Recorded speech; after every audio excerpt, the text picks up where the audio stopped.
Hello, I'm Brigantia Blackbird of the Blackbird Grimoire. Welcome to the daily forecast for Wednesday, June 26, 2024. On this day of Mercury, a waning gibbous moon, Cancer season, Celtic tree month of oak, woodpecker season, and Pluto retrograde.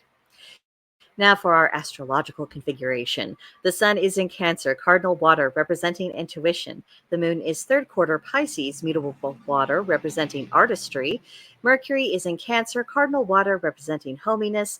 Venus is in Cancer, cardinal water, representing frugality. Mars is in Taurus, fixed earth, representing purpose. Jupiter is in Gemini, mutable air, representing questing.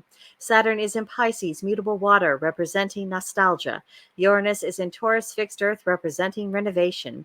Neptune is in Pisces, mutable water, representing imagination. And Pluto is retrograding Aquarius, fixed air, meaning examine intentions and remember the mantra: reflect, heal, and evolve. Now, for the waning gibbous moon, we need to remember to cleanse, banish, and reflect. And then for the Pisces moon, do be compassionate. Do get involved in creative projects. Do be charitable, but don't over rationalize. Don't be one dimensional. And do not attend gatherings that you do not have to attend. Cancerian Mercury is encouraging this sense of coziness, which during the summertime, cozy means a sense of lightness, fun, embracing the light, cool breezes, refreshing drinks, things of that sort. Look for the fun of the season today because that is where we're going to be most centered. And of course, with the Pisces moon, you're also going to have kind of that drifty, go with the flow, but I don't want to be too public or in the spotlight about things, also compounding this energy. So, definitely lightness, enjoyment, things that celebrate the season. That's going to be our happy comfort zone today. Now, our tarot for the day is the Ace of Scrolls, and its keyword is intuition. So, this would be the day to listen to the whispers that you hear within your soul. This goes along very well with our Mercury and lunar placements astrologically today. It does feel that we are needing to be much more in this intuitive kind of zone. And I wouldn't say this is necessarily going to be a day of action for us, but certainly a day of observation, a day of listening to that intuition, making note of things, and just kind of mulling it all over. We need to take some time to think about things. Today's Celtic Triad reads: three things from which there's nothing but deceit: the love of a wanton, the innocence of dominion, and the piety of one ill in bed. So, professions of love from those who are now, just because someone has been promiscuous in the past, it does not mean that they might not say, I really just want to be monogamous now, and I want to be fully emotionally invested and committed to this one person. It does happen, but I'm just saying that perhaps you might want to be with someone a longer period of time before you take their professions of affection seriously. That's all I'm saying. And then when it comes to the innocence of dominion, the desire for control and rulership, people often try to wrap that up in so-called good intentions, or at least they try to get good PR for it. But its fruitage tends to be evil because the point isn't about doing good. The point is about having control, having authority, having power, having money, having influence. Wahahaha. I mean, you can almost feel the mustache twirling stereotype that goes along with that kind of mindset. So it is something to be wary of. And then about the piety of those who are ill in bed. Many a person who has believed themselves to be, close to fading away to the other side of the veil, there's a tendency to exaggerate the true state of their spirituality.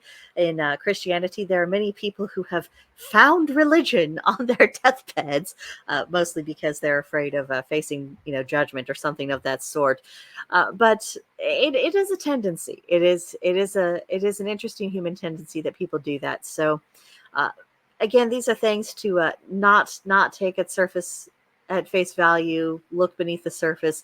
It could be genuine, maybe, but that's probably not going to be the first instinct. Now, today's magical intention is purity. The color is white. The plant is the water lily. The animal is the deer, and the crystal is the diamond. So. With purity comes cleansing, and cleansing work can be extremely refreshing in the summer, especially when the sun is in Cancer. And, especially with next month, we're moving into a much more kind of magic water deity kind of focus on this channel. Cleansing work, purification, kind of midsummer refreshment. That's that's kind of the zone. At least this is the zone I always feel at this time of year. I'm very curious to see the reactions of people to the content that's coming next month, to see if they also find themselves in a similar mindset or if this is just me. Sometimes, sometimes we can find ourselves in a spiritual group that we might think, has broader appeal or wider application, and then we discover, nope, it was just us, little old us in our own magical corner. So that'll be interesting to discover. Now, for today's pagan practice, Wednesdays are for honoring wisdom deities, working with the heart chakra, learning about your Mercury sign, but also because of the season and because of Cancer's associations with healing, it is a good time to do some divination, to do some healing work. That can also be part of purification.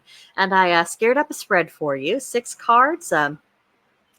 Let's see. Oh, my eyes are going. But the first represents the primary emotional block that is preventing growth. And then the second card, it represents how that emotional block affected relationships with other people in the past.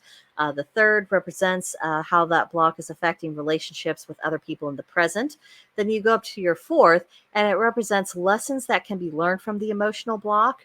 The fifth represents steps that can be taken to encourage self healing. And then finally, the sixth card represents a guiding spiritual principle that can be followed in the future for self healing. So it's all about kind of, sorting yourself out. And for me, every year, the 2 months of the year that are really I have found productive for, reflection, emotional healing, spiritual healing, purification. It's always for me January and July.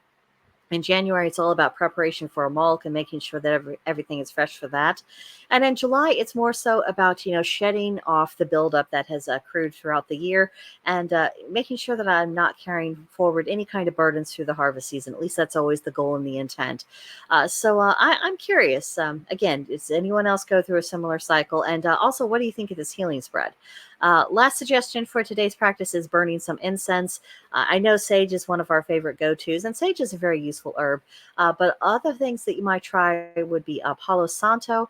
And also for purification, I really like jasmine. There's something about its scent that just makes me feel like all of the dirt and all of the stagnation just is blowing away with the smoke, and I just feel refreshed and feel better about things. So be creative. Try something perhaps new today if you want to. And now, last for today, we have the journal prompt. What is a mystery that you would like to solve, solve personally, or that you would at least like to know the answer to? And I'm very curious about this. What are things that kind of nag away at you that you would like? I would really like to find out what's what about this thing. Let me know in the comments below about what that thing might be for you, and as well as your thoughts in general on today's reading. I would really be interested to hear. But that will do it for today. Come back tomorrow for the next edition of the Daily Forecast.